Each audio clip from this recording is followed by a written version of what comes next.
All right. Okay. Slide. You want to? Okay. You want to slide this back some to make it a little bit bigger on the. I want to thank everybody who came out for this event, and I want to thank the team like Boxing Club for allowing us to come in here. And Umar, you up to the time to come all the way from Philadelphia and come share his knowledge. And we can do a Q&A session at the end, and hopefully we can help a little bit under 2 million years after history. Oh yeah. Okay. I'm going to appreciate everybody. After we get this knowledge, we all have an obligation to take this knowledge and share it to other folks. So look at this as a movement. This is the start of a culture and ritual series that we're going to be going on for 27 days. So don't just learn today and don't share it with your friends. We have obligations to do that. So I want to thank Ken Shelton, the MOCAP program, one of the co-sponsors, a good friend of mine, and our staff here for 137 Mike T. I see him here, Rosen too. Big Rob, Rosen is back. There will be a video there at the end. He's telling us we got a bunch of lectures out front. You can buy from him. Like I said, he's a kinsman of Frederick Douglass and a very inspiring young man who's making his way in the Black nationalist movement, the Garden. So feel free to ask questions at the end. I want to thank y'all. And we're going to take it's going to be a segment here. I'm going to take a break. We're going to have some refreshments. We got some tea, some free tea out front. And at the end of our second segment, we're going to have some food today.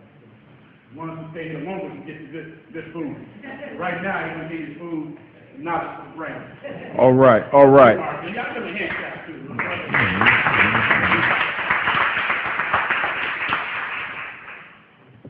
Really quick bio on myself. As Brother Paul said, I'm a blood relative of Frederick Douglass, who's actually Frederick Bailey, right? He changed his name to Douglass when he escaped to freedom because of the fugitive slave law that could allow any master of any enslaved African to go into a free state and take him back. So he had to change his last name, and he settled on Douglass because it was suggested to him by one of his white abolitionist friends. But he was Frederick Bailey. Bailey is still my family's name. Many of my relatives are still carrying the last name of Bailey. Okay, we go back to Talbot County, Maryland, our very first patriarch of the family who was an enslaved African, probably from the coast of Nigeria. We say that because my great-great-great-great-great-grandmother, Betsy Bailey, who raised Uncle Frederick and his brother, who was my great-great-great-grandfather, Stephen Henry Bailey, was known for being able to catch fish with her bare hands in the waters of Maryland. And because there are certain cultural groups in Nigeria where the women are known to go fishing with their bare hands, many suggest that that is probably where my family came from. She also had a Dr. George Washington Carver type of ability to talk to plants and flowers and make them grow. Grandma Betsy was known around Maryland. Many of the farmers and families would actually call on her to come and help their crops grow when they were having trouble, particularly in the wintertime. She was a leader in the enslaved African community, and she imparted that wisdom on to Uncle Frederick and Grandpa Stephen, who went on to open an African Methodist Episcopal Church in Talbot County, Maryland, which is now called Denton. My great-great-great-grandfather Stephen, who's the brother and cousin of Frederick Douglass, that is by way of their mothers who were sisters, and also they shared the overseer as their father. As you know, in slavery, the overseers, the drivers, the masters, was able to cohabitate with whatever women they chose. And so Aaron Anthony, who was the overseer for Colonel Lloyd, who actually owned my family, okay, slept with Harriet, who was Frederick's mom, and slept with young Betsy, who was Stephen's mom, and that's how the first cousins also became half-brothers.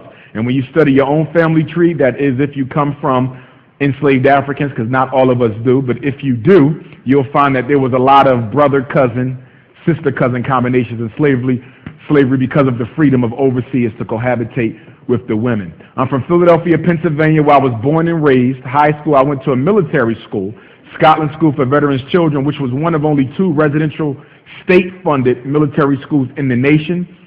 This past June 2009, last month, Scotland School was closed forever.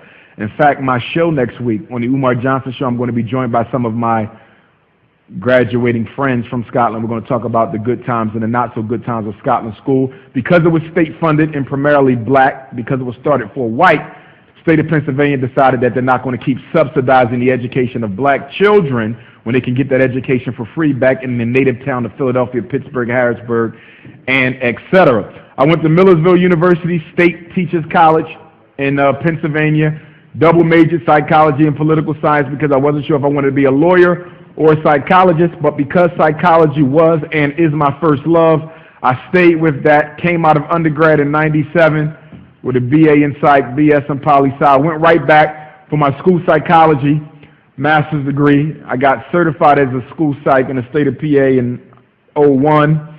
Then I went right back for my doctorate in clinical psychology. Right now, I'm finishing my one-year internship in the state of New Jersey as part of the State System of New Jersey Psychology Internship Program. I work primarily with African-American teenage boys, so-called at-risk, but we're all at risk, but so-called at-risk African-American boys in one of the New Jersey State mental health treatment facilities. So I'll be done on September 1st, finish up my dissertation, I'll get that doctorate. I also have a principal certificate, so I plan on opening up a private school for black boys, which will ultimately be extended for girls as well, the Frederick Douglass and Marcus Garvey Pan-African High School. I am a Garveyite. I make no qualms about it. Every leader you get in America, from the Honorable Elijah Muhammad on down, we're also Garveyites. Mr. Garvey actually named his first black Star Line steamship corporation the SS Frederick Douglass, so there's a natural connection for me between Garvey and Douglass, although Douglass was an integrationist and Garvey was a Pan-Africanist. But nonetheless, they had a lot more in common, I would argue, than they had in terms of differences there. But you'll see when you study Frederick Douglass that there's a lot of nationalistic elements to his personality. That is because many of Frederick Douglass's friends and colleagues were the grandfathers of Pan-African nationalism. Martin Delany, who actually spent his childhood in Chambersburg, Pennsylvania, where my high school was and was a colleague of Frederick Douglass. Remember, the North Star newspaper, Douglass did not start alone. It was co-edited with Martin Delany. White historians leave that out. It was not the Douglass paper, it was the North Star because there was two men, but they split over ideological differences. He also ran with Henry Highland Garnett, who's one of the grandfathers of Pan-African nationalism, who's the first black man to give the first black minister to give a speech on the floor of the United States Congress. Henry Highland Garnett started the African Civilization Society. Frederick Douglass was also a colleague of Alexander Crummell, who was the first teacher of W.E.B. Du Bois. Alexander Crummell started the first higher institute of learning for black men in America, the American Negro Academy. He went to Africa, Liberia, gave Liberia 20 years of his life, came on back. There's also the Bishop Henry McNeill Turner, who's in a picture back there, who was the first chaplain general in the United States Army, was also a colleague of Frederick Douglass. All these great men we need to study because Douglass is often studied in a vacuum. Not at all.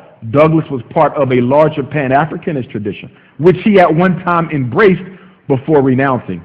And I maintain now, as I maintained then, psychologically speaking, that one of the reasons we as African people have to try to stay with our own women when we get married and our own men when we get married is because when a child is biracial, from everything I've studied on Frederick Douglass, Barack Obama, and others, when a child is biracial, there is something about the psychology of a biracial child that prevents them from being able to grasp the concept of African race first in everything they do, as taught by Marcus Garvey and the other men that I just named. I think because Frederick Douglass's father was a white man, although he never acknowledged him, and I think the fact that Mr. Obama's mother is a white woman, I think it prevents them from going hard on the race question. And when you study Africa, when you study the fall of Africa, you will find that Africa was not destroyed by white armies.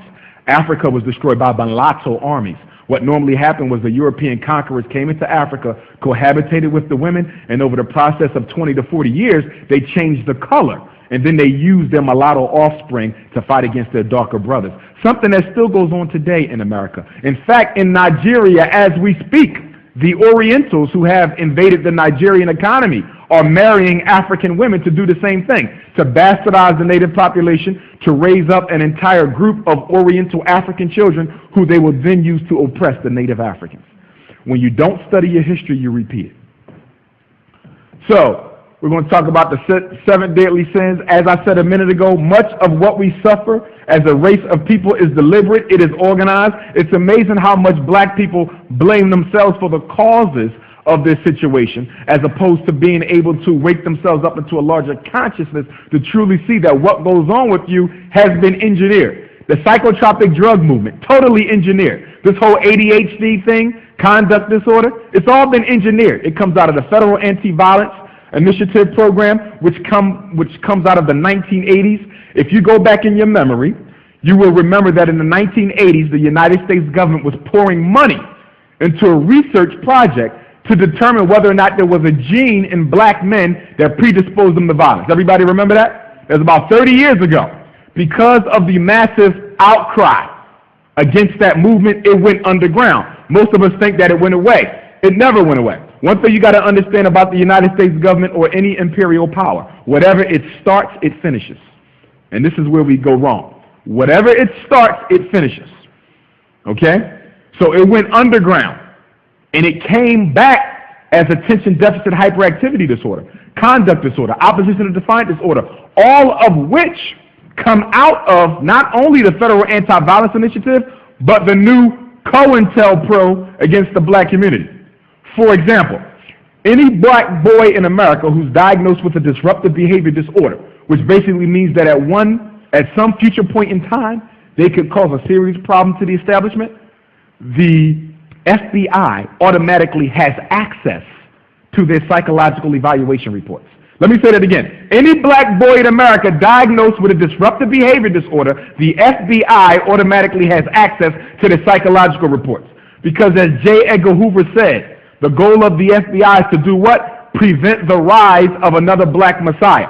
We also know that the FBI was created on who? The Honorable Marcus Messiah Garvey. J. Edgar Hoover's first full-time job with the FBI was to do what? Bring down greatest leader of the 19th century, the Honorable Marcus Messiah Garvey. So COINTELPRO is still here. It's in the form of the disruptive behavior disorders, engineered by the government, the FBI, and who's the third factor? The drug companies. One thing you got to understand about psychology, it's no longer a true science. Psychology has become psychoeconomics. The makers of Ritalin and Strattera and Prozac and Cycler, and the list goes on, the makers of these major black psychotropic drugs are the #1 financiers of the American Psychological Association, the American Psychiatric Association, the National Institute of Mental Health. What I'm trying to get you to understand is much of the diagnoses, much of the disruptive behavior diagnoses that we use on black children were paid for by the drug companies. The drug exists before the diagnosis. You need to understand this. The drug exists before the diagnosis. The diagnosis is created to feed the prescription. The diagnosis is created to feed the description. To give you a quick point in what I mean, I think I have with me a copy of the DSM-4, the Diagnostic and Statistical Manual of Mental Disorders. You should have a copy of this. Buy one if you don't. You need it if you're a parent, if you work with children. This is the Bible of psychology and psychiatry. Anything we diagnose comes out of this book. The DSM-4-TR text revision is silver with blue letters. The interesting thing about this book is on the back cover, there's a picture. It says American Psychiatric Association 1844 with a picture of Benjamin Rush. Benjamin Rush was one of the signers of the Declaration of Independence. He was also dean of the medical school at Pennsylvania Hospital.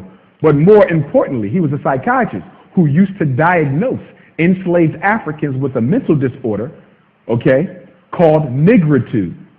Nigritude was a mental disorder that rendered the brain of the African totally unusable. You was an imbecile. The chief symptom of nigritude, according to Benjamin Rush, was the turning of the skin black. He was actually the father of American segregation because he said that blacks had to be separated from whites because if whites rubbed up against black skin, they would catch nigritude and thusly their brains would be useless. His picture is not on there by accident. But I want to flip to ADHD real quick to give you a quick point in what I'm talking about as it relates to. Okay. This is attention deficit hyperactivity disorder. I'm going to give you some of the chief symptoms. Listen to this. Often fails to give close attention to details. is careless in schoolwork, has difficulty sustaining attention in task or play, often does not seem to listen when spoken to directly, often does not follow through on instructions or fails to finish schoolwork, chores, or duties in the workplace, often has difficulty organizing tasks and activities, often avoids, dislikes, or is reluctant to engage in tasks that require sustained mental effort, such as schoolwork or homework, often loses things necessary for tasks or activities, is often easily distracted by extraneous stimuli, is often forgetful in daily activities. Who in here does this not describe once in a while? Do you see what I'm talking about? I want you to understand why so many of our boys are being diagnosed with this made-up disorder that they don't even have. Because the criteria are so general that any human being on any day of the week can get the diagnosis. Now, trivia question of the day. There used to be something called attention deficit disorder in this book. It was taken out.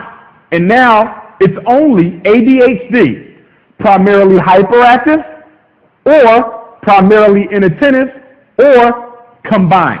My question to you is, why did they take ADD out? Before there was an ADD and a separate ADHD. There is no more ADD. Anybody who's still walking around with that disorder had it for about 10 years. You follow me? Now my question to you is, why did they drop ADD and make everybody ADHD, primarily hyper, primarily inattentive, or combined? Why did they get rid of ADD? Anybody want to take a crack? Yes, sir. Because it's like you said, we all share the traits, so they had to get rid of the whole spectrum. True, it was very ambiguous, but the main reason is because there is no drug that can make you pay attention. So when a child gets diagnosed with ADD, it don't lead to a prescription because no drug can make you pay attention. Do you follow me? They can only give a drug to do what? Slow down your central nervous system so you can sit still in the classroom long enough to be miseducated. But no drug can make you pay attention. So they got rid of ADD. Now any child who gets the diagnosis is either primarily hyper, primarily inattentive, but since it's all ADHD now, everybody can get hooked on crack. And the Ritalin is the chemical equivalent of speed. Did you know that? The same illegal drug, speed, that could put a black man in jail for 10 years, you can give it to a black boy and nothing happens to you. In 1960, the United States government put together a committee to study the long-term effects of psychotropic drugs on the black community. And they found that it would be very, very beneficial to do so. So in our community today, most of us are hooked on some form of a drug. If it ain't psychotropic, it's cancer medicine, heart medicine, diabetes medicine. You'd be hard-pressed to find a person in the black community who isn't on some form of a drug or another. Important to understand. But 70% of all black boys diagnosed with ADHD don't have an active father figure in their life. Since the beginning of the time, you know that when you don't get the attention from your father at home, you go to school looking for it. That's been around forever. But 30 years ago, it wasn't ADHD. But now you have people getting paid off black parents' inability to raise them sons in the absence of the father from the home. Most of them don't need nothing but a man in their life. When I was growing up, I was never allowed to be ADHD because my father wouldn't allow it. I was never allowed to be conduct disorder because my father wouldn't allow it. I was never allowed to have oppositional defiant disorder because my father wouldn't allow it. You understand? Most of these diagnoses come from poor discipline. How do you differentiate between the three? ADHD, conduct disorder, ODD. Conduct disorder is physical acting out. Okay, a child with conduct disorder hits and they abuse other kids. Again, lack of discipline, not a real disorder. Oppositional defiant is a mousy child. You ask them to do something? No. Go to school? No. Do your work? No. But an ODD kid does not physically attack. Conduct kid physically attacks. And of course, ADHD is supposed to be a what? Brain-based neurological problem, right? But when's the last boy you see diagnosed with ADHD was given an MRI or a CAT scan? It doesn't happen. Most black kids who get diagnosed with ADHD get diagnosed off of the referral from the teacher and the parent, and that's it. Okay? Social engineering. First, we got to start with the definition. What is engineering? The planning of bringing about something, especially when done with ingenuity or what? Secretiveness. This is the dictionary definition. An engineer, a planning of bringing about of something, especially when done with ingenuity or secretiveness. What is genocide? Definition from the dictionary: the systematic killing of all the people from a national, ethnic, religious group or an attempt to do this. Why did I underline all? The reason why I underline all is because there are a lot of Africans, not just in America, but all around the world, who think that if they dress a certain way, or talk a certain way, or live a certain way, or drive a certain way, or marry a certain way, that somehow the dominant structure of this society will forget that they're Africans. And anybody who believes such a thing doesn't totally understand white supremacy and how it operates. You can never be on the in-group, President Obama included. I predict right here in front of you that when he's no longer president, you're going to see a whole slew of negative information about that man come out. Why? Because it is the arrogance of white supremacy that cannot tolerate any black person who thinks that you've been accepted by the in-group. It cannot happen. Look at O.J. Simpson. He thought he was on the in-group. Deadly sin number one. Let's talk about abortion. This is a quote. Several years ago, 17,000 aborted black babies were found in a dumpster outside a pathology laboratory in Los Angeles. 12 to 15,000 were observed to be black. Did you know that? 17,000 aborted babies in LA. What it's not telling you is that the dumpster where these 17,000 black aborted babies were found was right near a United States government testing laboratory.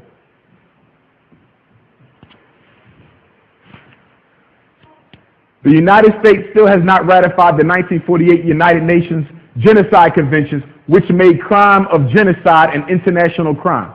Why has the United States government not ratified that document from the Geneva Convention pertaining to genocide? Because the government continues to be, has always been, about the business of getting rid of you. And most of us, when we celebrate the end of slavery, and I don't understand how we celebrate 4th of July, if I can regress for a moment. What were you on July 4th, 1776? You were a slave, and you didn't get your freedom, not with Lincoln's Emancipation Proclamation, which he made in 1862. It went into effect 1863. That didn't free you. That only freed who? Slaves in states that were currently in armed rebellion. So if Jefferson Davis and the Confederacy had already withdrew from the United States of America, when Lincoln said you were free, did it mean anything? No. Because he executed an order over a new nation over which he had no control. And then in 1865, it still didn't matter. Slavery ended in December of 1865 with the passage of the 13th Amendment by the United States Congress. December of 1865. The Emancipation Proclamation meant absolutely nothing. And anybody who celebrates July 4th, I need to question your sanity too. Okay? Because you celebrate the freedom of your former conqueror, colonizer, and slave master, but you didn't have yours yet, and you still don't today. Where's your supermarket? Where's your planes? Where's your ships? Where's your submarines? Where's your hospitals? Where's your multinational corporations? You don't have none, but you'll say you're free because you drive a nice car with big rims on it. Okay? But what do you control?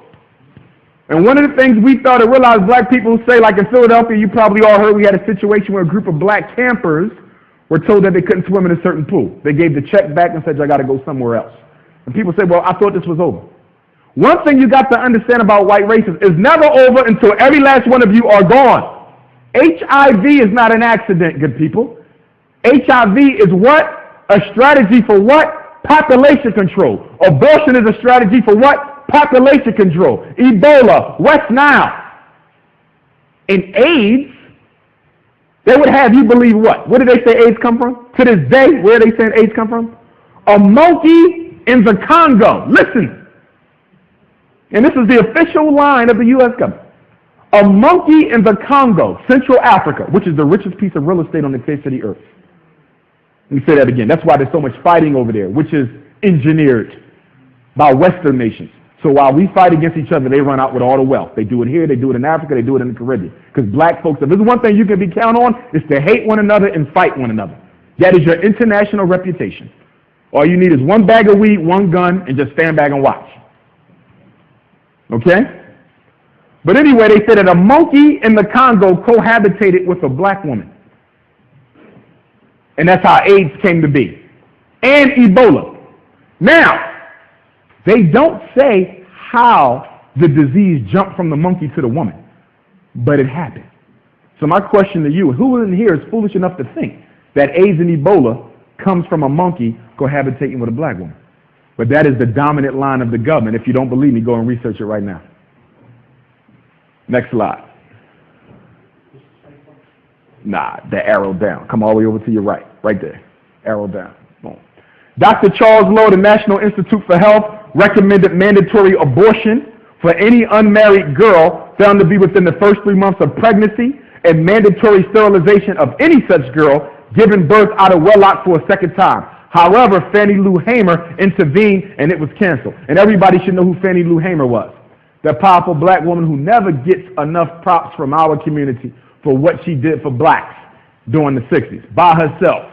Death threats, beatings, etc., etc. And Fannie Lou Hamer found out about this attempt that was supposed to be pushed through Congress to force black women to get abortions. And she intervened and it went what? Pushed underground. Because anything that they start, they always finish. In fact, before he became president of the United States, junior senator from Illinois, Barack Obama, also just engineered a bill before he got elected, okay, that puts X amount of millions of dollars directly into programs aimed at giving abortions to black teenage girls, okay, not preventing pregnancy. I don't want y'all to confuse what I'm telling you. I didn't say put money into preventing. It is to put money into programs that will have teenage girls get abortions. And that's Barack Obama, who's a whole nother topic. I'm not going to get into him because most of y'all couldn't take the truth if you knew it. Next slide down. I'm not going to do it. Abortion. Look at these stats. Since 1973, and I'm a 74 baby, so I'm 35 this coming August, God willing. So since 36 years ago, blacks have aborted 13 million children. 35 years. We ain't say since slavery. We said since I was born. 35 years, we have aborted 13 million babies in this country. 203,000 have died from AIDS. 306,000 were killed by violent crime. 370,000 killed by car accidents. 1.6 million black babies, people, have died of cancer. 2.3 million blacks have died of heart disease. And the winner is abortion. More of African life is exterminated from abortion than everything else put together. You see that? Now, people are saying what right now? That the Hispanic is about to take over and be the largest ethnic group in America. Yes, because you keep killing your babies. Had it not been for them 13 million abortions, the Hispanic would not be outstripping the African. But I don't want you to focus on that anyway. Because what is a Hispanic? The word Hispanic comes to us when? In 1970. By who? The United States Census Bureau. For what purpose? To divide African people on lines of language so people who speak Spanish who don't want to be black don't have to say they black. Did you just hear what I said? There are Puerto Ricans darker than anybody in this room. And there are Africans lighter than any Puerto Rican. My great-grandfather on both sides of my family tree were Spanish-speaking Cubans. If I wanted to, if I didn't have pride in race, I could easily call myself a Hispanic, go learn some Spanish, and I can go and hide in the other camp. See, nobody's proud to be black anymore because we're losing. We're on the bottom. If a young boy wants to join a football team, he don't go to the losing team, he goes to the winning team. And if the winning team won't take him like he is, he will manufacture a new identity so he can fit in. Do you understand what I'm saying? Is it foreign to you? Next slide. Black women are 3 times more likely as white women to have an abortion. Why? Why are black women, and this is controlling for socioeconomic status, because somebody want to say, well, it's because they're poor. No, this controls for socioeconomic status. So a poor black woman is still 3 times more likely to have an abortion than a poor white woman. Do you want to know why? Because unconsciously, subconsciously, when you hate yourself, as we have been taught, the last thing you want is to see something else that looks just like you. And we go through great lengths to get rid of it. Michael Jackson, much respect to him, is a firm example of what self-hatred can do to a person. And I got a lot of respect for Mike. Although I dislike the fact that he married outside of his race, although I dislike the fact that he glorified white people, I respect him for being a musical genius. Michael Jackson was murdered by the music industry because he did not want to sell back the rights to the Beatles' music. You heard it here. If you don't believe me, go research it. In fact, last week the LAPD said that they're going to start treating his death as a homicide, which is what I said the first day I knew he was murdered. A black man owns the rights to the music of the most successful white band in American history, and he owns some of Elvis's material. He was smart enough to know that the money in the music industry is not in making the song, it's in controlling the product. Michael Jackson was not broke by a long shot. He didn't have a lot of cash, but he had a lot of wealth. And they tried to force him to liquidate his wealth into cash, and he said, I would not do it. So when he was offered to do 50 concerts in Europe, nobody knew they would sell out in one day, 1 million tickets in less than 24 hours.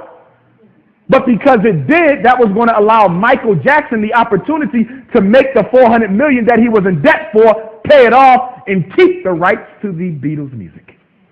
So if they wanted to get the catalog back, they had to do what? Kill him before the tour started.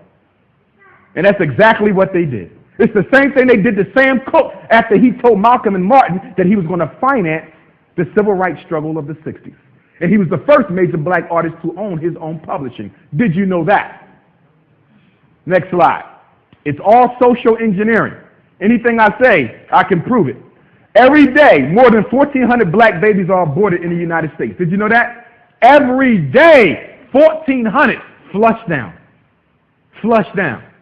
But some of y'all still ain't convinced, so we're going to keep going. Next slide.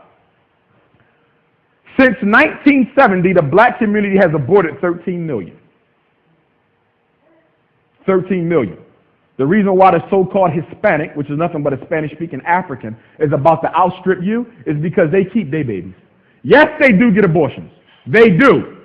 You understand? But because the menticide on them was not as severe as what was visited on you, they'll have a house full of 15 and be proud as hell. You have one more than two and you start looking like something wrong with you. They keep theirs. You get rid of yours. Next slide. You say that I don't have the money to take care of this child. But last time I checked, babies have been raised in the black community without 2 pennies to rub together since the beginning of time. Can I get an amen? Black women over 50 years old are 4.7 times more likely to get breast cancer if they had a prior abortion compared to women who have never aborted. Did you know that? This has been a scientific secret for years that there's a direct link between abortion and cancer and black women. It's something about those fluids, those aborted fluids staying up in the womb that somehow ends up going up to the breast and causing all types of cancer problems. Just like there's a direct relationship between what? Antidepressant medicine, black women, and brain cancer. Which is why I tell my sisters to find a good therapist.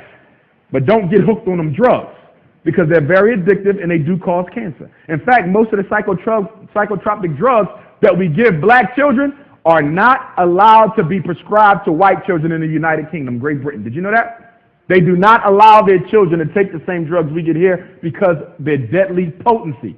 Something else you need to know. It wasn't until the turn of the century, the year 2000, that the Food and Drug Administration, for the first time in history, said what? That you could give a child adult psychotropic medicine. Nearly every drug that we give these babies was designed for adults. But in 2000, which was only 9 years ago, the FDA said, yes, you can give him and her drugs that were made for 30-year-old people. Does that make any sense to you? But this is what's going on. Because we believe anything we see on TV, we believe anything the teacher tells us, the principal tells us, and they might be well-meaning individuals. But that's why you got to get a political consciousness, African people. You can no longer just swallow everything that's given, including what I'm saying. I want you to research me because I know it's 100% fact. But the reason why I need you to research me as well as everybody else, because if you just accept what I say and don't research it, you'll accept the next man. I'm telling you the truth, he might be lying. So you got to get in the habit of questioning everything, especially what you see on CNN. Next slide. Black rates versus white rates. Black women abort 472 babies per every 1,000 black babies born.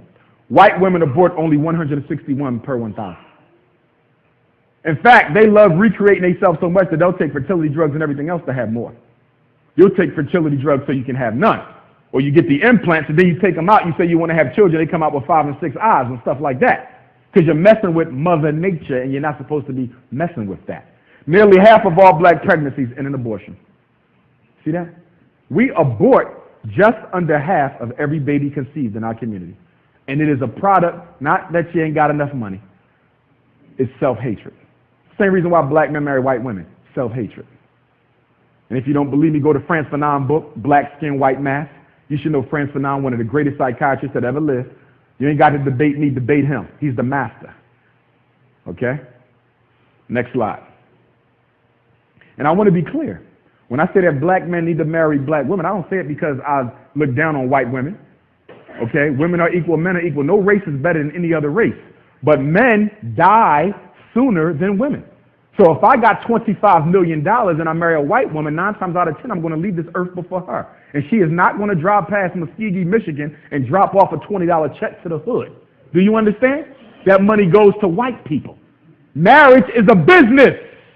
And you don't get into business with anybody who you don't trust after you die with your estate. So we got to keep black money black, and that's why a black man got to marry a black woman. It's that simple. It ain't about them being less than. It's about us remembering who the hell we is, because we forgot. The queen mother of black abortion is a white woman. Did you know that? This woman, Margaret Sanger, was a part of the eugenics movement, which did not start with Hitler. Guess where Hitler got his ideas from? The United States of America. Did you know that? Yes, all he did was take what American scientists have taught him, and then he used it. Margaret Sanger created Planned Parenthood in the 1920s to rid America of unwanted black babies. Planned Parenthood, 1920s, the same time that the Garvey movement began to take off. She specifically said herself that Planned Parenthood was designed to eliminate black babies who were becoming a pesticide or appendage on the white economic order. Next slide. Planned Parenthood rarely recommends adoption over abortion to black mothers. The research is clear. When a black woman goes to Planned Parenthood, get rid of it. White woman goes to Planned Parenthood, why don't you think about abortion? Excuse me, why don't you think about adoption? Why is that? And we got to deal with the adoption issue in the black community too, because we are not adopting our children as much as we need to. In fact, you know what? Nobody wants black children. Okay? I work with DHS nationally. I know this. The hardest child to get adopted is the black teenager. If they more than 12 years old, you don't want them, the white folks don't want them, nobody wants them. The easiest child to get adopted is an infant. But once a black child hits 14 years old, nobody wants to be bothered with them anymore. So our children are languishing in the system.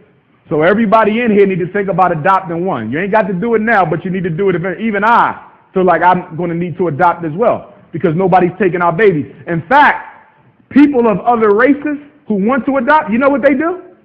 They travel halfway around the world to some remote island, and they'll get a baby before they adopt one right here. And you know what? We do the same thing. We'll go to Pakistan and get one of their kids or something like that, instead of adopting our own kids right here. And it's very, very sick. Next slide. Margaret Sanger said, quote, "The most merciful thing that a large family does to one of its infant members is to kill it." She said, "More children from the fit, less from the unfit. That is the chief aim of birth control." She said, "We do not want the world to go out that we want to exterminate. We don't want the word to go out that we want to exterminate the Negro population." This is her words. I'm giving you her, the mother of Planned Parenthood. And do you know that Planned Parenthood sites are disproportionately located inside or right next to black communities? Did you know that? Nationally. Now, there's more white people than black people. We only, 17% of the entire populace. So how is it that most of the Planned Parenthood sites are within or right next to where we sleep at? Because it was put there for you. But you thought that when they passed the 13th Amendment that everything was fine. Or some of you thought that when the Civil Rights Bill came in 65, you was fine. And some of you thought that the Voting Rights Act in 68 was fine. And then some of y'all think that when Obama came in, he was fine. Never mind the fact that he's against an apology for slavery, or he's against affirmative action, or he's against reparations. Never mind the fact he's against everything Martin Luther King died for. But y'all got his face right next to King's on your shirt. King is turning around in his grave. The marriage bed is the most degenerating influence in the social order, according to Margaret Singer. Next slide. If your parents are stupid enough to deny you access to birth control and you are under 18, you can get it on your own, called Planned Parenthood. Most states have stripped away the rights that parents have over their children's lives. It's a national movement. Children can make reproductive decisions at 16 in most states. So if your 16-year-old daughter wants to get an abortion and she don't want you to know, she can do it at 16. In most states, a child can get mental health care at 14. If your child wants therapy, if they want to check themselves into a drug and alcohol rehab, they can do it at 14. Okay? This has been going on systematically. It's reducing the true age of adulthood without saying it. And if you want to fool a black person, all you got to do is put it into words, because we don't analyze anything. All we do is take what somebody tell us on TV, magazine, and you run. Okay? Planned Parenthood advertisement, Dallas Observer, January 30th, 1986. This was in there. 1986, that's your lifetime. If your parents are stupid enough to deny you access to birth control and you are under 18, you could get it on your own. Next slide. Margaret Sanger helped develop the abortion pill. Did you know that? The IUD, intrauterine device, and supported a law requiring forced sterilization of women who sought public assistance. Did you know that? Which was law in 38 of the United States. It was never adopted federally. But just because they don't say it in D.C. doesn't mean any of the 50 states can do it on their own. It's what we call states' rights. Did you know that? Up until the 80s, a significant portion of states in this union, if you got public assistance, you were also sterilized. We thought they were only doing it in Africa and in the Caribbean. It was right here. I'll give you one better. I'll give you one better. Also up until the 1970s in some states in America, if your IQ score, if your intelligence quotient fell within the deficient range, you were also automatically sterilized. Did you know that? A lot of our ancestors were sterilized just because their IQ score, which is a racist test, I know because I give it for a living. Okay? I help standardize some of them. People always ask me, well, why is it that the black kids' IQ scores are 15 points lower than the white kids? And why can't we close the black-white test gap? Don't y'all hear this all the time? So let me tell you why. It's real simple. Who makes the test? And whenever they create a test, you know what they do? We field test all the questions. So let's say I'm going to put 100 questions in my final test. I'm going to field test 1,500. I'm going to do some testing on whites, black, Hispanic, Asian, mentally retarded, learning disabled, emotionally disturbed, Pennsylvania, LA, Texas. You get a big sample. I participate in this so I know how they do it. And so you see what questions the black kids get wrong. And you see what questions the white kids get right. So when you come up with your final test, you know what you do? All you do is take the ones that the white kids did better on. Remember, white racism is never left up to chance. School and education must mirror the social order. The dominant belief in this country is white over black, period. You understand? So when the tests come out, no matter how hard these young brothers and sisters study, there's always going to be a 15-point gap. And do you know what they do to make sure there's always going to be a 15-point gap? Every 10 years they do what? Re-standardize the test. And you running around trying to get Raheem to study, and Raheem, why you can't catch up? It's designed! The question that I have for black educators and black parents, why don't you have your own standards for education? Why are we using a European version? A European version that is the lowest of all the industrialized European nations on the earth. You following him and he dead last, so where you going to come in at? Every community must ask itself, what is the purpose of education first and foremost? What is it for? What should the finished product look like? That's what you got to ask yourself. The first of all educations that our ancestors taught us in now valley civilizations was the knowledge itself. But you got black PhDs, black doctors, black lawyers who can't tell these black kids 5 minutes of African history. And if you don't know where you come from, nothing else much matters. What good is it to master science and math and politics when you've lost yourself? And that's where we are right now. A true African-centered education got to first teach these children to do what? Who they are and how to navigate this society. I had a black educator ask me the other day, she said, well, Mr. Johnson, if we teach these black boys what we've been through, they're going to hate white people. I said, let's look at the alternative. First of all, if you teach them right, they won't hate anybody because hatred is wasted energy. Do you understand? To hate is a waste of energy. I don't hate, I seek to understand them. If you don't teach them what they've been through and you tell them all they got to do is get a good education, get a good job, you know what? They're going to walk out there in the real world and they're going to see you lie, and then they're going to come back and they're going to hate you, not the white man. Because you sent them out there ill-prepared to deal with that madness. Even at my internship, I'm telling these young black boys, you need to understand something. And here you get away with murder because you have a so-called diagnosis. You ADHD, you conduct disorder, you ED. So when you mess up, you don't get in trouble. I said, listen to me, young man. When you get outside and you start mouthing off at one of them cops, and he tell you to stay still and you jumping around anyway, and you tell him that you got ODD and you can't control it, he don't have to respect that. When you run into the law, no mental disorder is above the law. Do you understand? So when we teach these boys that you can't control yourself unless you have a pill, we are crippling them for life, and we don't even see it. To my single-parent mothers, you got to stop crippling your sons. There's an old saying in our community that we raise our daughters and we love our sons. That's so true.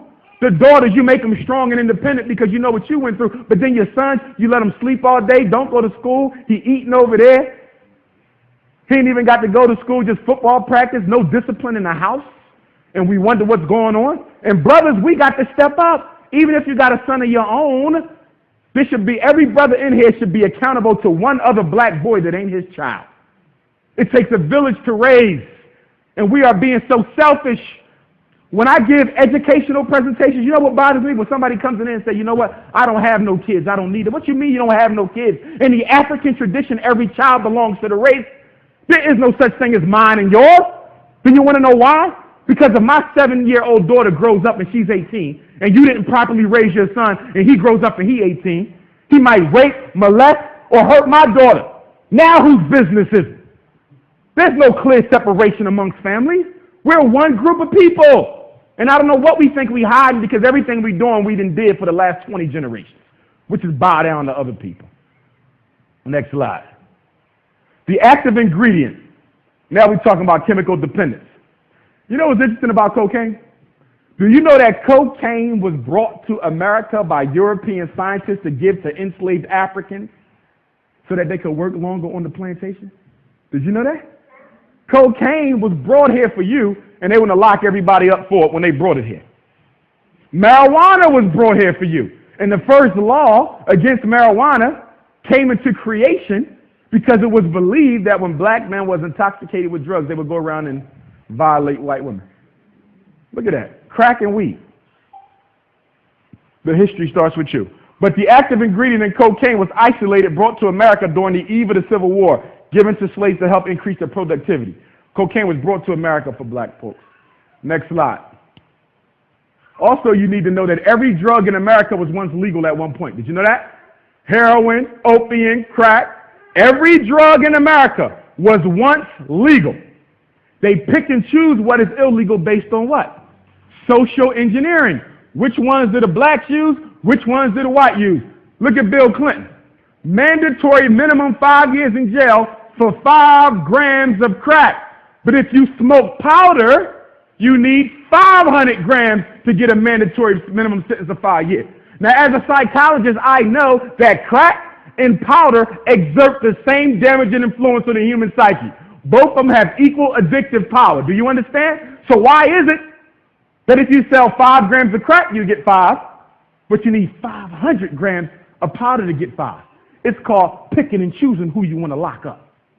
It's that simple. Although only 12 to 20% of the U.S. population, blacks account for more than half of all whiskey and malt liquor sales. Cadillacs, too. And then they talk about reparations, and they say, well, we need... Yes, we're entitled to reparations, but Umar Abdullah-Johnson does not think we should be fighting for it right now. Do you want to know why? Because the black community is totally disorganized, and your leadership is very weak and self-serving. If the United States government called black leaders to the White House and said, we got a $5 billion check, half them Negroes going to run off with half of it and give you the pennies. And because you don't own your own stores, banks, hospitals, in 48 hours, that money be right back where it came from. Do you understand? Because the black dollar does not circulate one time in its own community. The first time you pull your dollar out, you give it to somebody else. The Jewish dollar goes through 20 times. The European dollar goes through 13 times. Even the Oriental dollar, and it ain't even but so many of them in these United States, at least goes through 5 times. Why does our dollar only go through once? And you want reparations? It's going to end up right back in their hands. You're going to run out, get a car with some rims on it, get some blonde hair, go date some white woman. You know what you're going to do. I know what you're going to do. Because your whole mind has been engineered from the outside. You think you're special. Next slide. Unfortunately, black media outlets are willing to sacrifice good journalism for profit, as many black media outlets run dozens of advertisements for what? Cigarette and liquor companies using hip-hop to entice young black teens to use their drugs. And the government even allows the cigarette companies to sell their drugs using cartoons. Now, who you think they target in the cartoon for? Do y'all follow me? Anything you see on TV desensitizes you to the effects of it. That's how you control the people. It's called propaganda. And if you've never read a book on propaganda, go and get one. It is the deliberate controlling of people's minds through the images that you saw. CNN, C-SPAN, controlled by big corporate business. During the presidential race, I told people Obama would win soon when he got in the race. They said, well, why you say that? He's black. If you say so, but that ain't why he's going to win. He's going to win because he was chosen back when he was at Columbia University as an undergrad. Do you know who Obama's undergrad advisor was? A man by the name of Zbigniew Brzezinski. Do you know who Zbigniew Brzezinski was? He's the man that the Rockefeller family paid in 1973 to create the Trilateral Commission and the Council on Foreign Relations. You got to study this stuff, black people. Study it. You ain't going to get nothing new from him. It's the same old thing. You'll see in 8 years because y'all not convinced yet. Next slide. Tobacco and liquor are drugs. Cigarettes and alcohol kill more blacks every year than cocaine and marijuana. Let me say that again. More of us will die from cigarettes and alcohol than we will from weed or crack. So why does weed and crack send you to jail, but alcohol and cigarettes don't? You notice that? Because alcohol, first of all, one thing you got to understand about the government again, and when I say government, I'm speaking of all European governments, that's France, Britain, UK. Do you know that illegal drugs and legal drugs are made by the same people? Did you know that? Do you know that illegal drugs is worth $500 billion a year to the United States economy? Without illegal drugs, Wall Street would crash. Why did America go into Afghanistan in 9/11? Was it to make the world first safe for democracy? It ain't safe here. Because Afghanistan is the #1 poppy-producing country on the face of the earth. If you don't believe me, go and look it up. The Taliban have burned all the poppy seed in Afghanistan. And former Secretary of State Colin Powell went over there and gave them a $50 million grant, which was reported in the New York Times. Why would the Secretary of State for the United States be giving the Afghani people $50 million to replant poppy seed so America gets its supply? And Wall Street would fall without it. You don't need a computer every day. You don't need a car every day. You don't need a toaster every day. You don't need a video game every day. But crack, you need. So they funnel the drug profit through Wall Street so Wall Street can stay afloat, good people. The #1 business of America is drugs. What made America big? Tobacco and hemp. Hemp is nothing but marijuana. Do you know more hemp was grown in America than any other crop during the Revolutionary period? And they talking about the anti-drug. If they was anti-drug, there would have never been no American Revolution. Next slide. In the early 1900s, white employers used to give cocaine to black workers to increase energy and stamina. Next slide. The Harrison Narcotics Act of 1914, the same year that the Honorable Marcus Messiah Garvey started the largest organization in black history, the Universal Negro Improvement Association of African Communities League. Jamaica, he came to America in 1916. UNIA was incorporated in 1916. Okay, he gave us the Negro World, the most powerful, prolific, and well-known black newspaper of all time. Nothing today can touch it. He gave us the Black Star Line Steamship Corporation, the only major leader to put ships on the water for black people. He gave us the Negro Factories Corporation. He gave us 2 colleges. He gave us black men who stood up and defended the black community away from the Ku Klux Klan. And do you know who helped to bring down the honorable market? And most of all, he gave us the what? Red, black, and green flag, Madison Square Garden, 1920. That flag we did not have before Garvey. And the significance of the flag is this. Prior to the first International Convention for Negro Peoples, okay, black people had no symbol to represent them universally as a race. In fact, there was a very popular song that said every race has a flag except the coon. Coon is another word for the N-word. And Marcus Garvey said we're going to do something about that. But jealous black leaders like W.E.B. Du Bois, who I respect for the good that he did, A. Philip Randolph, who I respect for the good that he did, and others, conspired with the United States government to get the Honorable Marcus Messiah Garvey locked up on mail fraud charges, claiming that he falsely advertised stock for his Black Star Line Steamship Corporation in an empty envelope that was believed to have had something in it to incriminate Garvey that they could never find, which was owned by a black man who claimed he used to work for Marcus Garvey, that Marcus Garvey never saw a day in his life. And the presiding judge at the Garvey trial was an NAACP member and friend of W.E.B. Du Bois. Garvey gets deported in 1927 and 1930, the Nation of Islam. 1930, you get the rebirth of the Moore Science Temples. You get Father Divine, you get Daddy Grace. From Garvey, we get Malcolm X. Malcolm's father was killed because he was chapter president of the UNIA. Malcolm's mother used to write poetry for the Negro world. The Black Hebrews, J. Arnold Ford, who's one of the fathers of the Black Hebrews, wrote the universal African anthem for the Garvey movement. There is no black leader you get, I care not who you name, who did not take a page out of Garveyism. And that's not a slight, because everybody comes from something. Garvey wasn't the first person who said your God better look like you. That was Bishop Henry McNeill Turner. He wasn't the first one who took a ship to Africa. Paul Cuffey did that. Martin Delaney did that. The Liberian Exodus Joint Stop Steamship Corporation. I'm telling you to study your history. You got to be able to sit in a chair, sit your children down, sit your grandchildren down, and give them the history out of your mouth. We call it the oral tradition. And the reason we can't follow it no more because we stopped studying who we are. And so one of the things I try to prepare black kids for where I go is to know their history, because when they get to college, them white kids know who they are. Them Oriental kids know who they are, and they're going to start talking about history, and we're going to start talking about sneakers. Hip-hop culture. How could it be a black culture when the whole thing is controlled by white people? There's not a rapper you can name who own their own publishing. Not one. To my young black men in here, Rockefeller's not no label. Rockefeller's owned by Def Jam, and Def Jam is owned by Universal. Don't no black people sit on the board at Universal. G-Unit is owned by Eminem, who's a racist, and he's owned by Aftermath, and Aftermath is owned by Interscope. That's a Jewish corporation. Don't no black people own Interscope. What's wrong with us? And we got our kids running around thinking these Negroes out here got some power. Black culture. Yeah, right. Next slide. Blacks, drugs in the United States government. Marijuana was banned for the same reason cocaine was, as it was believed to cause a violent effect on degenerate races, i.e. black men would attack white women, which was not true. Next slide. CIA, Cocaine Import Agency.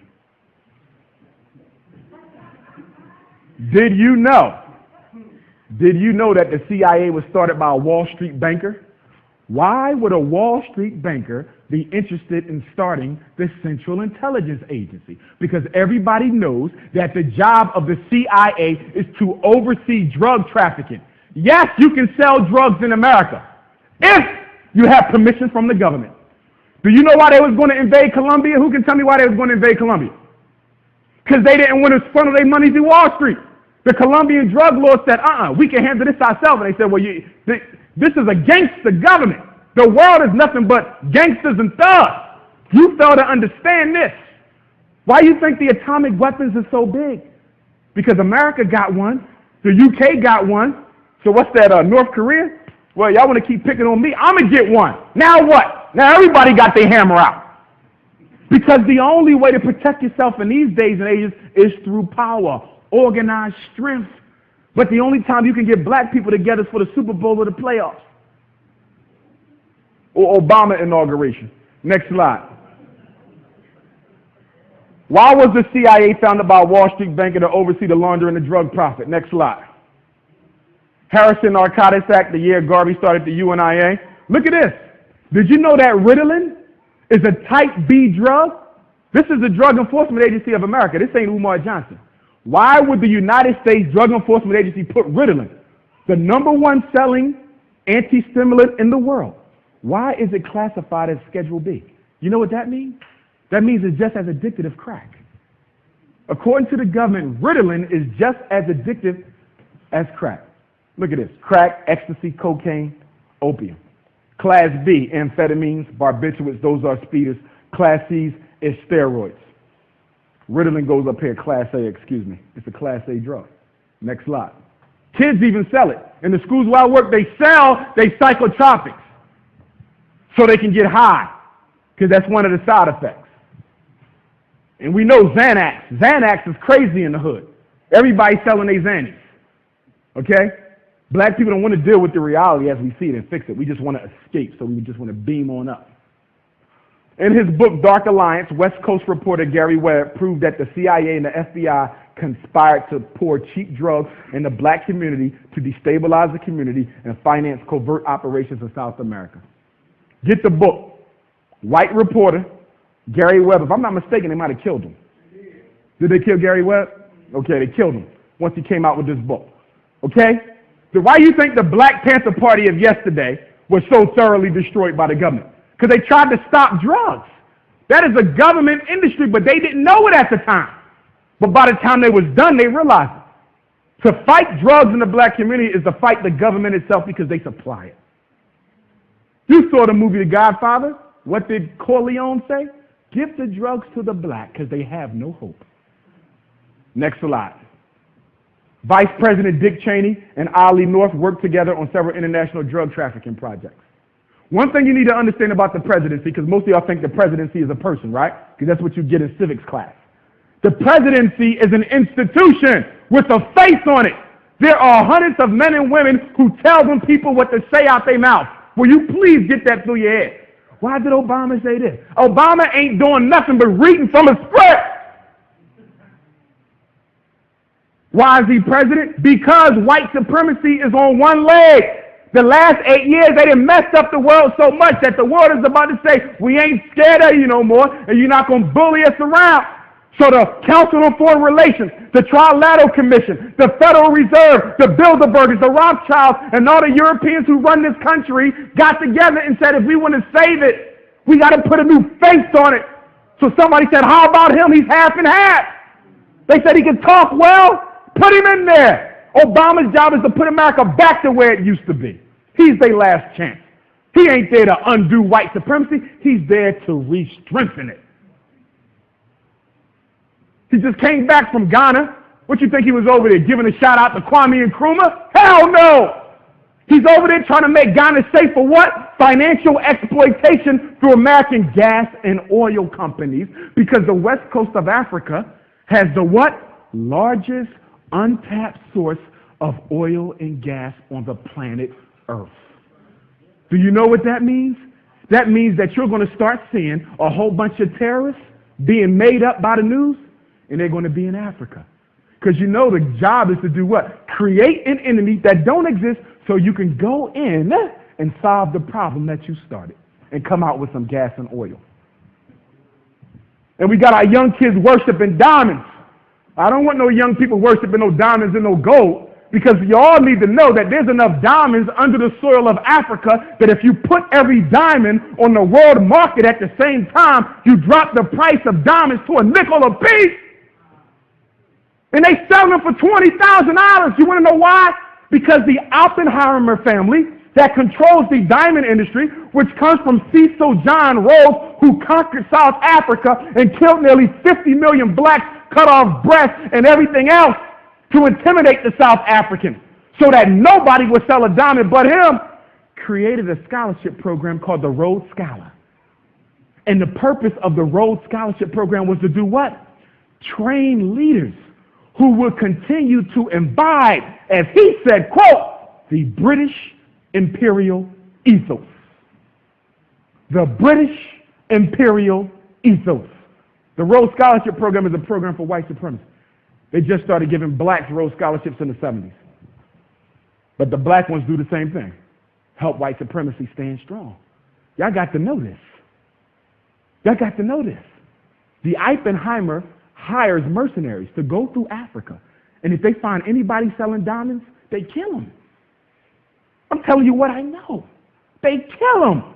You better not be found with a diamond in Africa or your brains will be taken from you. Why you think there's no diamond countries over there? In the Congo, they run through the water, brothers and sisters. They run through the water like rocks. And you over here killing yourself for it? Do you know how the diamond became the engagement ring of choice? The Oppenheimer family put millions of dollars into a television public relations campaign where hundreds of white women was flashed on TV for 10 years with a diamond. And they equated diamond with love so they could get rich.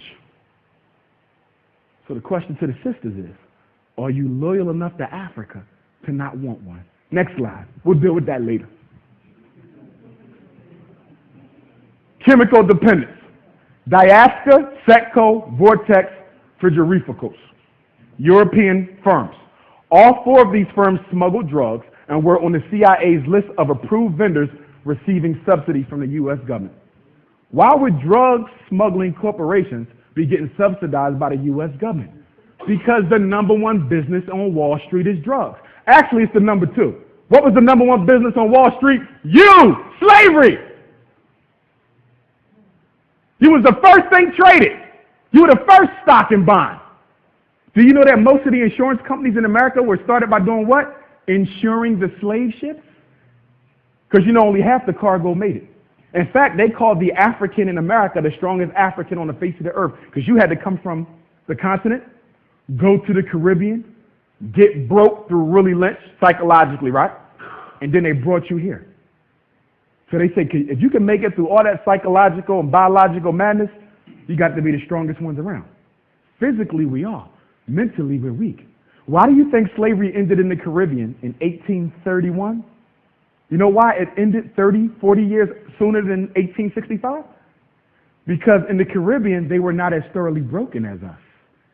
Ours lasted a little bit longer, not because we didn't have as much courage, but because it was harder to organize blacks in North America than it was in the Caribbean. Because some of us still believe in the preamble to the Constitution, written by Thomas Jefferson, who owned over 400 slaves. He got 1,000,001 kids running around with his last name. And the white side, I don't know if y'all heard about this, the white side don't accept the black side, and they won't allow any of the black descendants of Thomas Jefferson to partake in his vast estate. They say, we don't recognize them. They were slave babies. Yeah, they might be his, but they ain't ours. But every biracial black person is running around like they got two families because they don't understand white supremacy. They don't understand it. You're pure blood, Anglo. That's it. Any mixture, take it home. Next slide.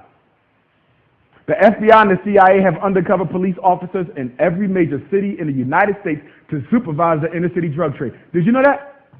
There are people in the Muskegon, Michigan Police Department who are undercover officers. The district don't even know to make sure that none of you revolutionaries go around trying to mess with the weed and the crack sales because you're messing with Wall Street. Next slide.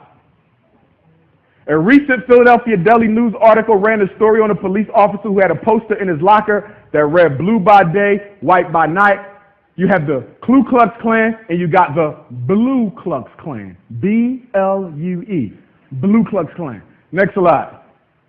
The United States government relies on its policies to intimidate and interrogate innocent blacks as a means of enforcing fear of the state. This role was once occupied by the slave driver. Now the police own it. And anybody who knows the history of the police know that who became the police? The police became the slave driver class, the overseer class, also the Italian and the Irish immigrants who couldn't stand blacks because they said we was taking their jobs, went right into the police force. The same people who were lynching you for 100 years can now beat you legally with a badge. Next slide.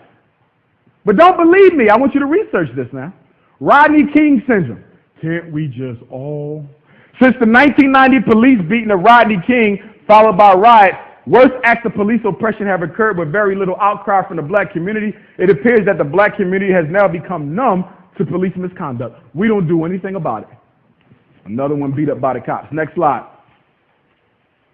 Police brutality. 2006, 2007, the Philadelphia police shot 82 civilians, most of them black, killing 37. Yet, since 2005, only 11 police have been shot by civilians, with 2 being killed. So why do we keep hearing that police are being victimized? It ain't okay to shoot police, but it definitely ain't okay to shoot young black boys. But if only 2, and we're looking at Philly, if only 2 were killed, but yet y'all killed 37 of us, how is it that the media is making it like the police are the ones being shot and killed? It's called propaganda. Propaganda is what? The science of controlling the way people think. I can make you like Obama, but if I ask one of you, why did you vote for him, you probably give me a silly reason. When I asked people why they voted for Obama, you know this. One person said he was handsome. Somebody else said, I like his swag. Okay? Somebody else said he was black. Negro reasons. See, those are Negro reasons. Give me a concrete reason why you voted. You don't even know. Because the news and the Urban League and the NAACP, both are white organizations, by the way, they control the way you think. And the next thing you know, you at the ballot box voting, and you don't even know why. Propaganda. Next slide. And for those of you who voted for him, there's nothing wrong with that. I just want you to study him a little bit more. Okay? It don't matter whether you vote for him or not, as far as I'm concerned. Why? Because you don't pick presidents. People never did. You have never chosen a president in this country, black people or white people. The president of the United States has always been elected by the Electoral College, which is a private group of men who are put in office by the bankers who run this country to choose who they want. The United States of America is not a democracy. And if you disagree with me, I ask you to show me the word in your Constitution. Show me the word in the Declaration of Independence. Show me the word in the Michigan State Constitution. It is not there. They have played with your mind because you do not study. A thinking man can never be made a slave. A thinking woman can never be made a slave. You must question and think everything. Everywhere I go, I carry a little pad and a pen because when I hear something, I say, okay, that sounds like it kind of matched me, but I need to research that. Take nothing for granted. Get that information. Next slide. I think you skipped one. From 1998 to 2006, 2,883 people were murdered in Philadelphia. 85% of them were blacks killed by other blacks. Why do we have so much black on black homicide? Because black people hate each other. Same reason why you got just as much black abortion. It's the same reason why we don't own nothing. It's the same reason why every time you start a black organization, it falls within a couple years, unless it's run by some megamaniac, egomaniac, who uses it to get rich. Okay? Why? Because black people have no interest in themselves. We are known to fight like cats and dogs. If we try to start a movement in here right now, somebody going to jump up and say, unless you're dealing with Jesus, I got to leave. Somebody going to say, if this ain't Muslim, I got to go. If this ain't Hebrew, I'm out of it. If it ain't no fraternities and sororities in it, what that got to do with it? We suffer what we suffer because we African, not for what we believe. Okay? I've never known, good looking, I've never known, okay? My colors. You know what's so crazy? I was in Malawi, Republic of Malawi, Southeast Africa, who has the flag of the red, black, and green, but it's reversed. They don't even know who Garvey is. The man, Dr. Banda, who led Malawi to independence, was a comrade, colleague of Patrice Lumumba, Kwame Nkrumah. He studied medicine in Detroit or Chicago. He was a member of the Garvey movement. He goes back to Malawi, gives them the flag, and today Africans don't even know what Garvey is and what. It's amazing. You think we don't know who we are? They don't know either. And you want to know why? Because they can't afford the books. A book that costs you $20, go to Ethiopia, $1 US is 42 Ethiopian dollars. They got to pay $400 for that same book. Y'all see that? They can't afford it. They can't afford the information over there. Next slide. Homicide. Blacks are no more than 20% of the population. 45% of all murder victims in 2002 were black. 91% killed by other blacks. Do you know that black men have made history as being the only human group on the face of the earth whose number one cause of death was each other? And then we make rap songs about how great a killer we are, and then we let our boys listen to it. And we let our daughters listen to it. And when he start calling the N-word, you want to know why. And when she start allowing herself to be called the B-word, you want to know why. Because you allow their minds to be conditioned through music and who they hang with. And if you're the parent of a teenager and you have never invited your teenager's friends over the house for dinner, you ain't no real parent. Because you don't know who your kids is hanging with. You don't know what drugs they're using. You don't know their parents. When I was little, I had to invite all my friends over for dinner. If they couldn't eat in my house, I couldn't hang with them. It was just that simple. In the black community today, we stopped raising our kids at 14 years old. Once they get to high school, we stop checking their homework. We stop going to parent-teacher conferences. We stop making sure they go to school. We stop making sure they come in at a decent hour.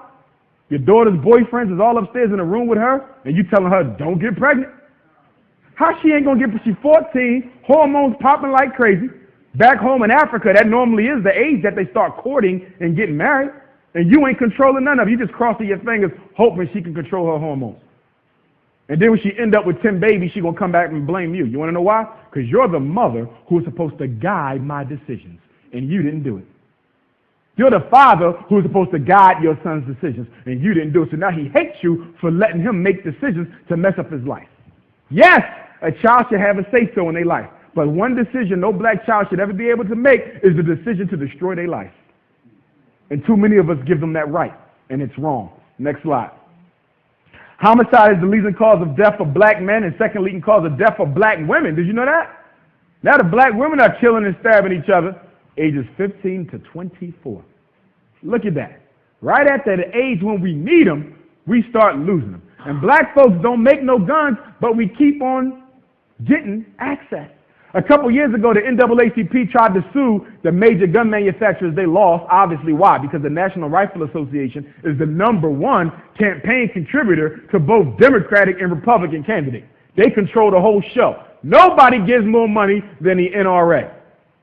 And they got shot down. But I thought that was a respectable act on the part of the NAACP to try to do that. That's one of the things they have done that I do respect. Okay, but you'll never be able to hold them accountable because the gun company is in bed with the government to get your numbers down. Black people used to be half of certain states when we got out of slavery. South Carolina, Georgia, we was 50% of the whole state. But since then, although the numbers go up, the percentage of the population goes, they're getting rid of you. And you still running around talking about you're an American citizen. And by the time you wake up and realize that you ain't, it's going to be too late. Next slide. We over here spending $250,000 for houses that ain't worth $50,000 when you can go to Africa with 20,000 US and build a house that's equivalent to one worth 1.5 million over here. It makes no sense. We over here struggling to keep a business afloat, but you can go to Lagos, Nigeria that has 30 million Africans. There's only 40 of us here. You could put all the blacks in America, we fill up one city.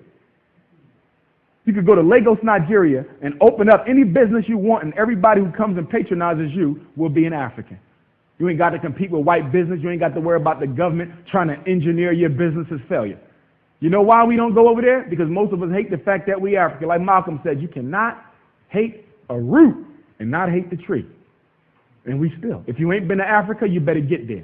Take the children with you.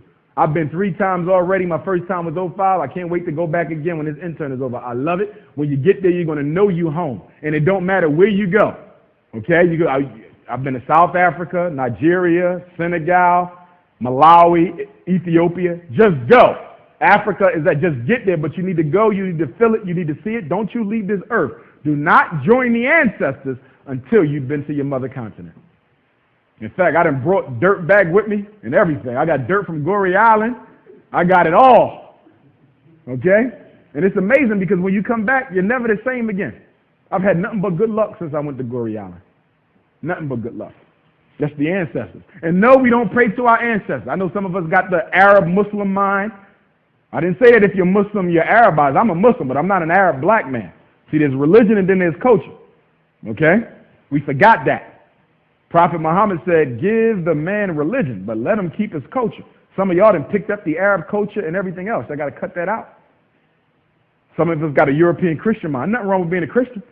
All the grandfathers of Pan-African nationalism was Christian. Marcus Garvey was a Christian. Martin Delany was a Christian. Bishop Henry McNeil Turner, Alexander Crummell was a minister. Edward Wilmot Blyden was a minister. Ain't nothing wrong with none of the religions. They all ours. Every last one of them came out of Africa. If it wasn't for Africa, you would have no Christianity, because before that they changed the Bible to say that Jesus was born in a manger in Bethlehem. Everybody in Africa knew that he was born in a cave in Ethiopia. Everybody knew that Moses was an Egyptian. And everybody know that Muhammad's mother and father were of African descent, because the entire Saudi Arabia was a colony of Ethiopia. You don't get no religion you got, I don't care how special you think you are, that didn't come from Africa. Because we love to be some Negro stuff. Oh, I'm a this and I'm a that and I'm a this and I'm a that. Why can't we just be African? Af, from, Ra, God, Ka, spirit. To be African is to be from the Spirit of God. That's enough for me. Next slide. Blacks are overrepresented in crimes involving drugs compared with low rates of crimes involving poison, workplace killings, and sex-related homicide. Engineering. Mind you, if it's drugs, it's us. Workplace killings, you know who do that. Sex-related homicides, you know who do that. But it ain't no mandatory minimum sentences for that. I'm going to give you something else. Drunk driving. Did you know that at least 85% of all drunk drivers are white men? Now, you got one brother selling crack, right? He's selling crack.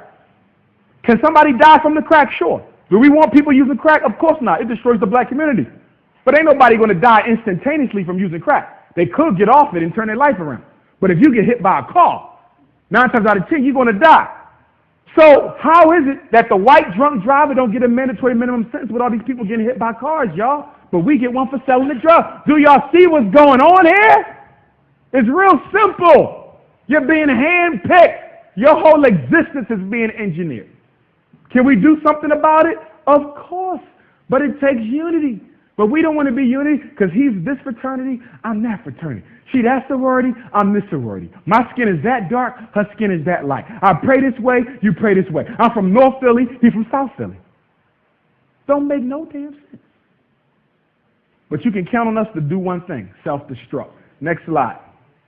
Currently, at least 5.6 million Americans are in prison or have served time there. That's 1 out of every 37 adults. We have the highest incarceration rate in history. What country shares that distinguished honor with America? There's one other country, one other industrialized nation on the face of this earth who also had that 1 to 37 highest incarceration rate. South Africa.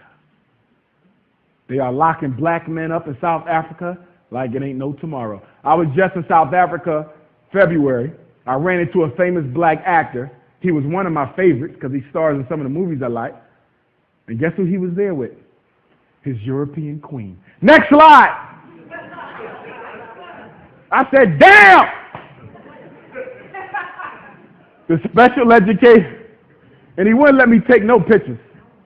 I'm like, nah, dog. Well, why? You with her? At Nelson Mandela's prison cell. That's when I ran into him. Special education prison connection. 2.2 million black children in special ed and 2.2 million blacks in prison. You see that? 2.2 million black kids in special ed, 2.2 million black in prison. Now, for special education, okay, a learning challenge is not a learning disability. A learning problem is not a learning disability. A learning disability is a disorder in one of the basic psychological processes involved in learning that prevents the child from making adequate academic progress. It is not a kid who don't like school. It is not a child from a home where the parents didn't graduate from high school themselves. It is not a kid who keeps getting kicked out of school because he don't know how to sit still. It is not a child who comes from parents who don't make them do their homework. Do you understand? Too many black kids are going into special ed because we as adults are not making them do their homework. They're not getting practice. If I want to be a good basketball player, I got to practice. They said Kobe Bryant goes to the gym at 5 o'clock in the morning. How many of you work your kids up at 5 o'clock in the morning on Saturday to practice some math?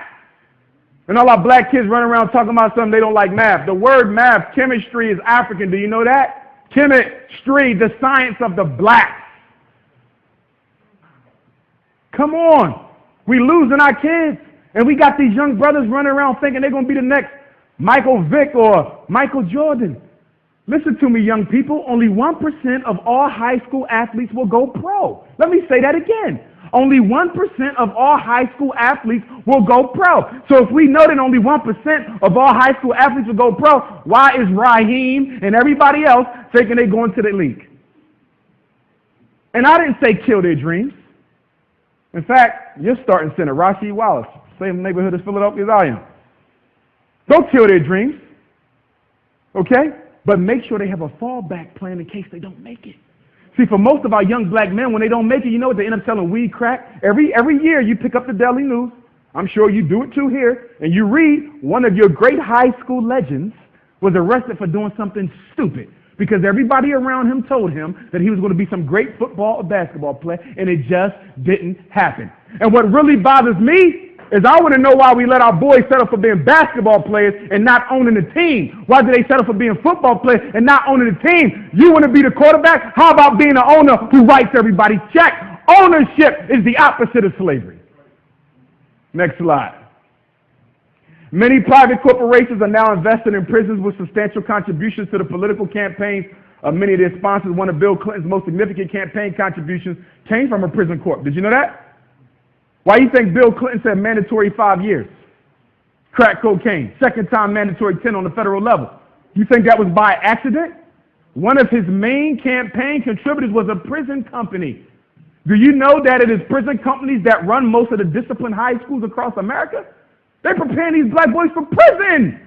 If you ever want to get a good test of what a school is really about, a high school, look at the uniforms that the kids wear. If they go to military school like I did, you dress up like you're about to go to war. If you're going to business, they dress up like suits. And if you're going to prison, they wear Dickies uniforms. All you got to do is look at how they dress them kids up. They prepare them for the whole thing. Pants sagging and everything. Long sleeve, 2 pocket. And the reason why the boys got the pants sagging is because in prison you can't wear a belt because you might commit suicide or kill somebody else. So that has been absorbed into hip-hop culture. It ain't hip and it ain't hop either. Okay? And we call Bill Clinton black. You still get black people say he was the greatest thing we ever had. You want to know why? Because at his inauguration, he let black people dance and sing. See, they didn't figure Negroes out. Just let them dance and sing. So Obama said, hell, I'm going to do it too. Let them dance and sing. And you okay. That's all you need to do is dance and sing. You don't ask how much money is going to black education. We don't ask what money you putting in black. We don't care. Just let me dance and sing. Next slide. What time you got? I'm going to probably have to interrupt this so we can take our break and go to the next one, because I have y'all here at 1 in the morning. 3:42? All right. It's 3:42. We're going to take a break, 15 minutes, and at 4 o'clock sharp, I'm going to start on the next presentation. We didn't finish this, but that's okay. I'm giving you a buffet of what you need to know. 15 minutes.